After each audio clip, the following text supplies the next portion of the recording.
Welcome to Let's Talk Adoption, where we dive into every side of the adoption story, the heart, the hope, and sometimes the humor. If you've ever said we're interested in adoption, but we don't know where to start, this episode is for you. Welcome to Let's Talk Adoption.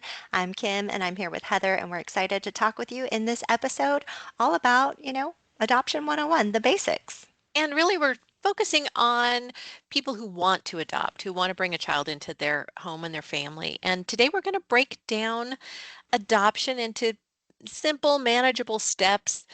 We're not going to get into the jargon, the pressure, the details. We're just going to kind of clarify um, to help you get started, help you take that step because, this is January. A lot of adoptive parents get started in January. They may have waited till after the holidays, waited till after things calm down. Little known fact, adoption agencies actually get extra busy in January. So we thought it'd be a great time just to kind of talk about these things, break it down, to help give you some clarity if this fits you, if you're exploring adopting a child. And kudos to you for taking this step earlier in the year and Mhm. really wanting to learn more about the basics so that you have a good foundation as you map out your next steps. And a really good Mhm. agency is going to help you with mapping out those next steps. So Right. we really want to give you those basics to understand, like an overview. This is basically an overview. We're not going to go super deep. You can find that in other episodes.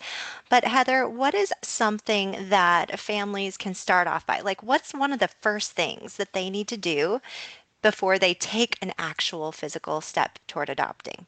I think probably the best and first step is to really identify the type of child you're hoping to adopt or the type of adoption you're looking for, because really that's going to be your kind of your jumping off point. Now, for couples who are, who have been through fertility treatments, maybe they already have a diagnosis, they know pregnancy is not going to be an option.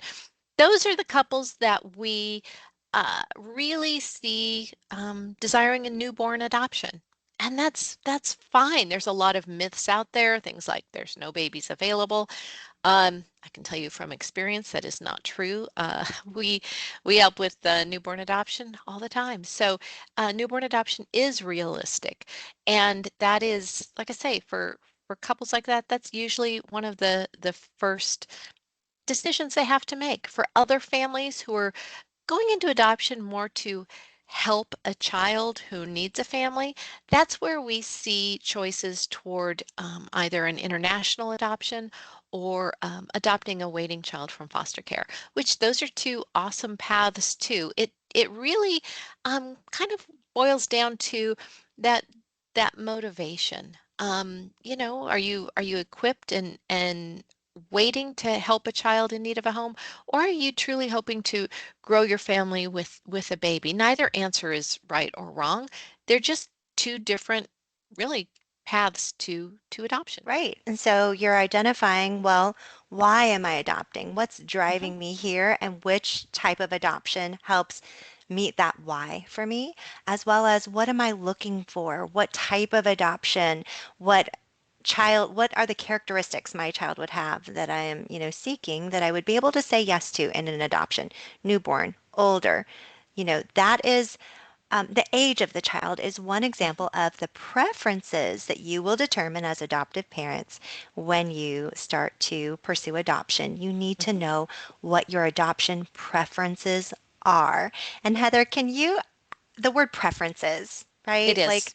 do I prefer this? Do I prefer that? Yeah. How would you explain that? Because preferences is something that families set in adoption, and it's kind of there's like a specific meaning to that word There is. preferences. There is. And I think probably criteria might be a little better word, but we often use the word preferences, and it really comes down to the the your preferences in a child. What races are you open to? And it doesn't have anything to do with I prefer this over that. It really has to do with what you are prepared um, to parent, who you are prepared to parent. Um, and racial background is one of those things, and there's a wide variety. Age is another preference. Newborn, 1, 2, 3, 4 years old. There's there's all the ages. So really looking at age is also an adoption preference. Prenatal substance exposure, especially if you are looking to adopt a baby, that is a preference that families can set. Are you open to a baby who may have been exposed to cigarettes, to marijuana, to alcohol, drugs, those types of things? Those play into adoption preferences. And then if you are looking to adopt an older child, certainly, any diagnoses will play a role. There are children waiting to be adopted with medical needs. There are some that have more psychological or trauma-based needs. Those are things to learn about and to know and understand and equip yourself so you know what you are best prepared or what you can become best prepared to adopt. And then um, open and closed adoption. We've talked a lot, Kim, in past episodes about closed adoption, open adoption. Um, for newborn adoption or private domestic adoption, open adoption really is the norm. If you're looking for more of a closed adoption, that's where your international and waiting children through the foster system will come into play. But I encourage you before you um, make that decision, because I'll be real upfront, most adoptive parents or most prospective adoptive parents coming into adoption, they are a little fearful about open adoption, but it is something that you really need to take the time and learn about, because even in foster adoption, adopting waiting children through the foster system, open adoption is becoming more prevalent because we're learning more about the importance of that in children today. So, if that kind of scares you a little bit, look at some of our past episodes, or we'll try to do some more in the future to really help dispel some more of those myths so that you can make the decision about open adoption not from a place of fear, but from a place of factual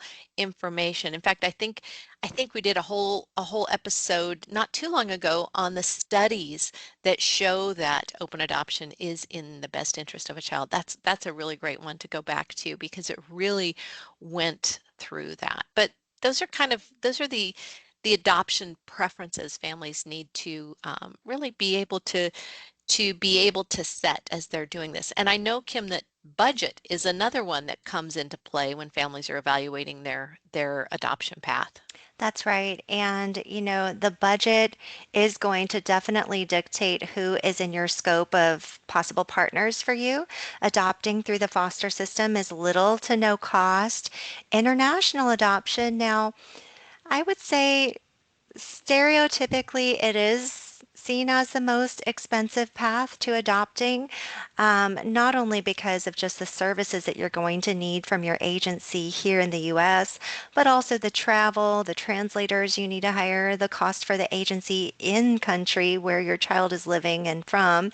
So, international adoption has kind of traditionally been seen as the more expensive path. And then private domestic adoption, which is adopting a baby in the US where a birth mom is choosing adoption for her child, is sort of middle of the road. And there are lots of statistics online as to the average cost of adoption. There is a myth out there that says every family has to be wealthy in order to adopt a baby or internationally adopt. That's not necessarily true. Even though the cost is typically more than families expect in order to provide, the right services for yourself, the child, and the birth mother, there is a lot of guidance on how to fund adoption. There are tax credits and things, and we talk a lot and mention these in our podcast episodes as well. But you can talk with your adoption professional and see what services they provide. I know that there are adoption funding coaches, and there are different methods for applying for grants and doing fundraising and planning for how you're going to best situate yourself to receive the federal adoption tax credit. I'm mentioning these things, we're not going deep into these, but just know that there is assistance and guidance out there.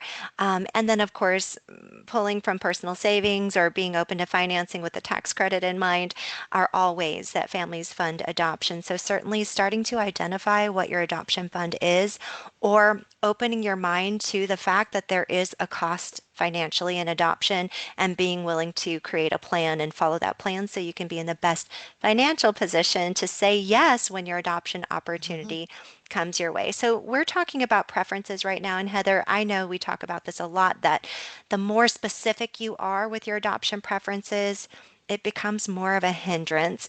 Mm-hmm. Whereas, Mm-hmm. the more open your preferences are, then more adoption opportunities can fit within to what you would say yes to in your Mm-hmm. And adoption. yes, and the reason I wanted to bring up budget is because there is one preference that does fall under the budget category, and that is your specific budget if you're doing domestic newborn adoption for pregnancy-related expenses. Most expectant moms in the U.S. are covered by Medicaid for their deliveries, but there are often needs that are pregnancy related, that are financial in nature. Hmm. And most Yeah. states do allow women to receive help with this. And that is one preference that families can set also, is your budget to help with those pregnancy related expenses. And they can be things like rent, food, maternity clothes, transportation to doctor's appointments.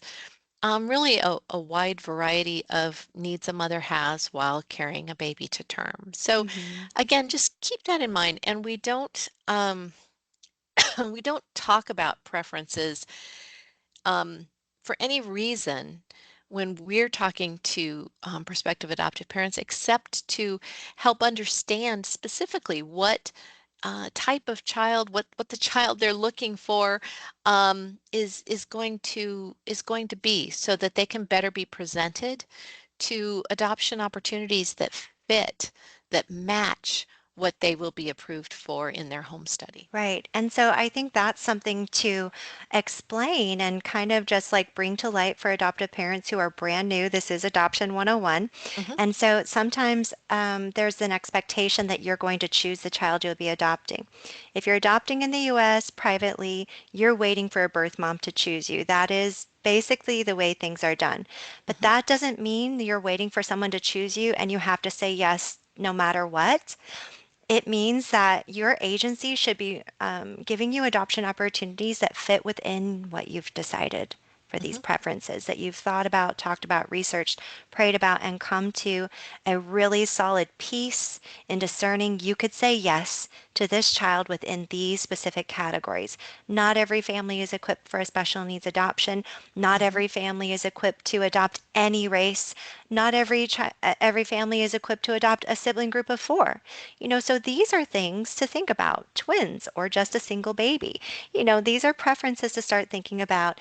And this is something that your adoption professionals should start communicating with you about early on. I know, Heather, we really value identifying a Hmm. family's needs and helping them become educated so that they're not hindering themselves, but they're not just wide open with the chance that they're going to say no to a birth mom when she Hmm. chooses them. So you should receive some guidance on this. You're not on your own, but preferences are a big part of establishing your foundation in adoption. And that also leads us to our next segment here in the podcast is, researching adoption agencies and choosing an adoption agency. You need to know what your needs are to know who's going to be able to meet those needs for you. Right. So, you know, that's really important. And so that's a good reason why you're listening to this episode today is that now you know, hey, I need to select certain things in my adoption so that when I research an agency, I can say, hey, how often do you see cases that fit within what I'm open to? Hmm. Or is what I'm seeking the rare exception for you and maybe we're not the best suited to work together? Hmm. And that really is looking for an adoption agency that is a good fit. I know for the families that I talk to, many of them find us at Lifetime Adoption because they're looking for a Christian organization, and that's a great fit. But there's more to that too.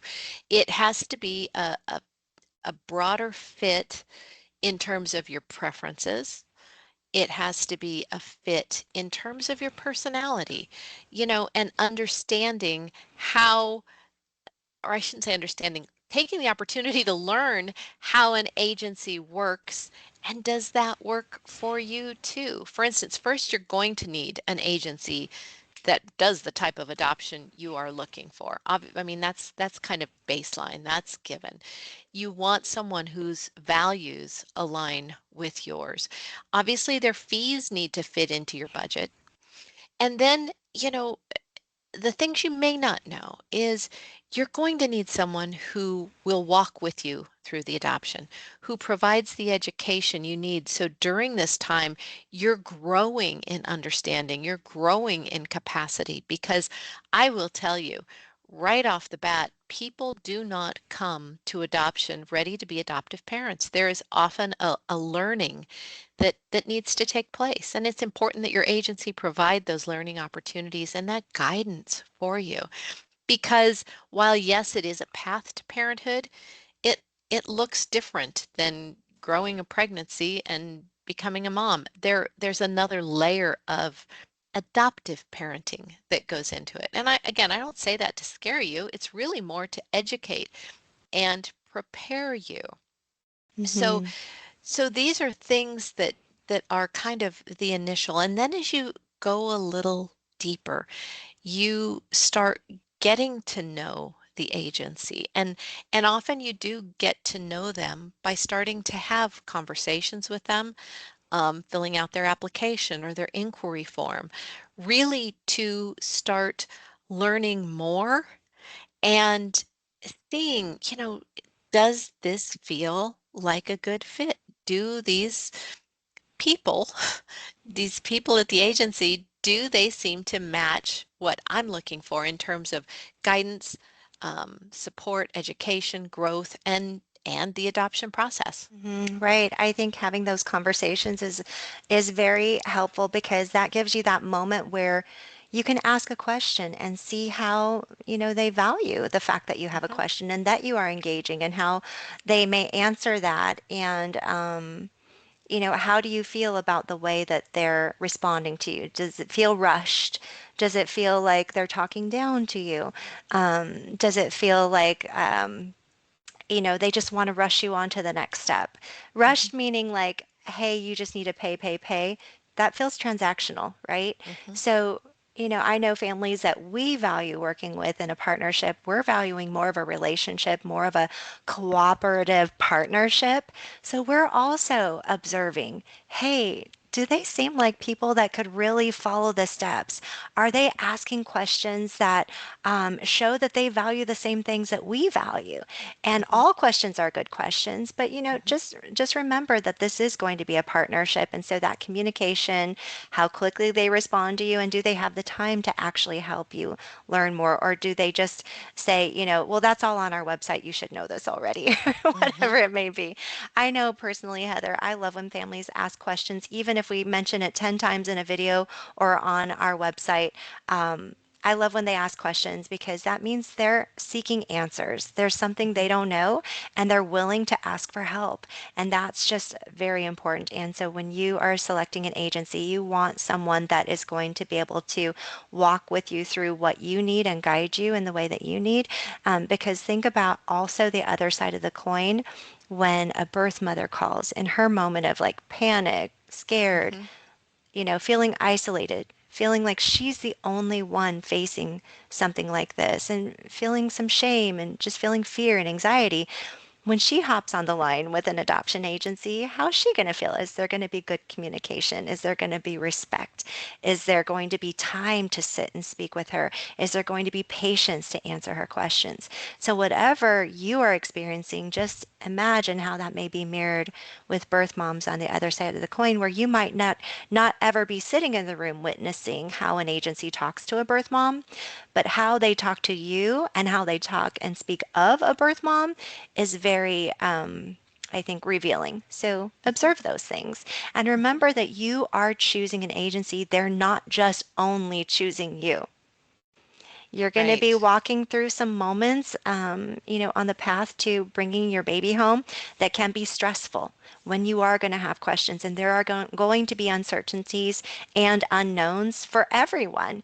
but how are they going to be walking with you through that? And so you need to have a good connection and know that there's a partnership where there's, mutual respect there. Definitely. And I think once you've chosen an agency or feel like you've chosen an agency enough to talk to them, to get to know them, I think the path forward becomes much clearer. Um, each agency has their own process, their own steps, their own progression that they should be able to clearly explain to you. Um, again, usually the first step is an application followed by a conversation to ensure that there is a mutual understanding, not just like Kim said, that you feel they fit, but also that they feel that what you're looking for fits within what they're seeing in their adoptions today. And typically once you're working together, that's when you begin with the home study process or referrals for the home study process. Um, Education, I mentioned the importance of adoption education, and that's when that should, well, honestly, adoption education should start before you're even working together. That's super important. But it should continue through your adoption wait. They should walk you through creating an adoption profile, something, again, we're talking about domestic newborn adoption, something that, expectant moms can see and choose you from. And they should really be that guide through the waiting time. And then once you are chosen by a birth mother, then everything kind of shifts gears and you're going into a time of matching when they should be your guide through that as well. And again, I'm kind of really staying high level here at, because as Kim said, we're at Adoption 101, but that's really what you're looking for through this. And I know that there may be other professionals you have talked to or maybe considering. I know there are adoption facilitators, adoption consultants, a wide variety, adoption coaches out there. We're talking about the adoption agency who is the one who is doing that work with the birth mother, who is speaking to you with experience from a birth mother. And to be honest, they are the ones who should be providing the services for the adoptive parents as well. And that's why it is so important to choose an adoption agency, because in doing so, you're also ensuring those same values, that same care, that same guidance is provided to the birth mother, not just now, immediate during the adoption, but it should continue post-placement and for her lifetime. And Adoption 101, let's make sure that families understand the difference between home study and profile. Yes. Because in our minds, if we're new to adoption, it kind of seems like, well, it's all about us, right? Or a home study, do they just come to our house and just look around and then we're cleared? Is it like a 1 hour thing? So the home study process is around a couple months process, and that's where a licensed social worker in your state is going to make sure that you meet all your state's minimum requirements. They're going to guide you through when and how and where to do your background checks and do all your paperwork and everything. And since this is Adoption 101, I want you to know that the home study is very involved. It's pretty invasive, the conversations that you'll be expected to have, the topics of your history you'll be expected to talk about, and the answers that you'll be expected to give on the questionnaires that the social worker provides. And there is an order to completing the home study, so you're not on your own. Your social worker will guide you through that. If you're working with an agency, of course, they're going to tell you when you need to start your home study. Most agencies do not expect you to already have it just in order to apply with them. Most Right. agencies understand that when you apply, you're probably brand new to this, and that is Hmm. totally normal. They don't expect you to have this done. So that's the home study. It is for the eyes of your adoption professional. It is for when you go to finalize your adoption in front of a judge, they look at that home study. It is for when, you're in another state adopting a baby and you want to get clearance to legally bring that baby across state lines back to your home state. that interstate adoption office needs to look at your home study. So the home study is a document that you will put a lot of effort into and that your social worker will then write up and have all your supporting documents proving who you are and that you meet all your state's minimum requirements to be approved to adopt the type of child that you are adopting. Mhm. And then your profile is for birth mothers to see if you're in an agency where you'll be chosen by a birth mother. So the profile is something that your adoption agency should definitely guide you through or create for you. And it's going to share more like your personality, your lifestyle, your values, things that a birth mother wants to know about prospective adoptive parents so she can say, okay, perfect. That is the best family for my child. They have everything that I feel a child should have. So that's the difference. And usually, I know, Heather, we guide families to work on their home Mhm. study and profile at the same time. Why do a home study for 2 months, stop that, and then start a 2 month profile development process? Do them both at the same time and then be off and running. So, Absolutely. those are two things that it's really important to just follow the exact instructions that your adoption professional is giving you. Mhm. Because, you know, if you think you're doing everything you can for your home study, but you haven't done your background checks or haven't scheduled your physical, you're going to be missing important components that are vital for you to even receive a placement. Mhm. And the same thing goes with your profile. You know, Hmm. if you're being guided by your agency who actually works with expectant moms, hey, that guidance is invaluable. They're talking to women. They know what women are saying. They know what women are looking for.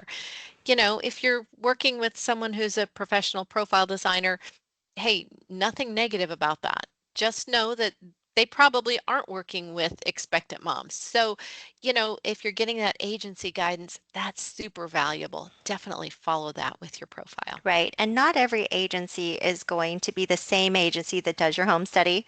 And not Right, every agency is going to have a full-fledged program for profile development. But these right. are just things we want you to know about that are Hmm. going to be expected of you as adoptive parents, especially adopting a baby in the US. Right. And it's good to know, you don't have to do everything at once. Adoption is step by step, and a good agency will guide you step by step. That's right. And Heather, I know this is Adoption 101, so why don't I just give a quick explanation as to like from where you are right now all the way to we have our child and there is no Sure, other paperwork we ever have to do. sure. So first, identify the agency, do the profile, do the home study. They already know your preferences. They're presenting you to birth moms that fit within your preferences and you get chosen. Once you're matched with a birth mom, that's when you need to retain legal services in an adoption like what we work with, because we work with adoptions nationwide at Lifetime. So, you know, we want you to just retain legal services once you're matched. And then the attorney will then get the paperwork signed off with the birth parents and the clearance for the both states for the baby to travel across state lines. And then you come home with your baby and you meet with your social worker, again, your home study social worker. If your state requires post placement visits, it's just a check in with your social worker to make sure everyone's needs are being met and that you have the resources to best parent that child. So the social worker does maybe one or two post placement visits and then recommends that your adoption be finalized. So then your attorney takes that and gets a court date for you when you finalize your adoption. Now, a lot of adoptive parents want to know, especially brand new to adoption, how long does a birth mom have to change her mind? And every state is different. Most states only give up to 30 days, if not 3 days, 10 days. It varies. There are different state laws. So you'll need to know what state the birth mom is in first, but generally within 30 days of the birth or placement, then that's how long a birth mom would have to change her mind. So that's all resolved before you ever do your finalization. Your finalization isn't waiting for the termination of parental rights. That's already taken care of. The finalization is just, okay, termination of parental rights is done. Post-placement visits are done. The court date rolled around where you fit into the schedule to be able to have your finalization court date. And Yep, now you're done. So that's right. hopefully that gives a nice, I know it seems simple. And when I've explained that to families, they say, you make it sound so easy. Well, the understanding of the process is very easy. Getting there is where you need the qualified adoption professional who truly cares about you and cares about the child you'll be adopting and where the child is coming from, especially coming from a birth mom, and is providing that support. And that's where adoptive parents, you're kind of a fish out of water. This is your first time, second or third, but you should work with an adoption professional that this is what they do every day. And they've literally done this thousands of times. So all you have to do is follow those steps to get through that process and know that, when you follow the recipe, you can expect to achieve the results you're looking for. That goes back to following the steps of your agency. Make sure you follow those steps. They're all laid out there for a reason. Most agencies haven't just been working in adoption for 6 months. Nowadays, agencies, it's customary that they've been assisting families and birth parents for decades, or Mhm. international adoption for decades, or the foster system has evolved over time. And if you don't understand why something is or it doesn't make sense, you're having trouble reconciling that in your mind, ask, where does that come from? It's okay to ask those questions. So, again, like Heather said, you don't have to do this all at once, but I hope this certainly gives you a nice overview. Adoption 101. Keep coming back to our podcast and feel free to write to us. You can email us through our website at letstalkadoption.com and stay tuned for future episodes.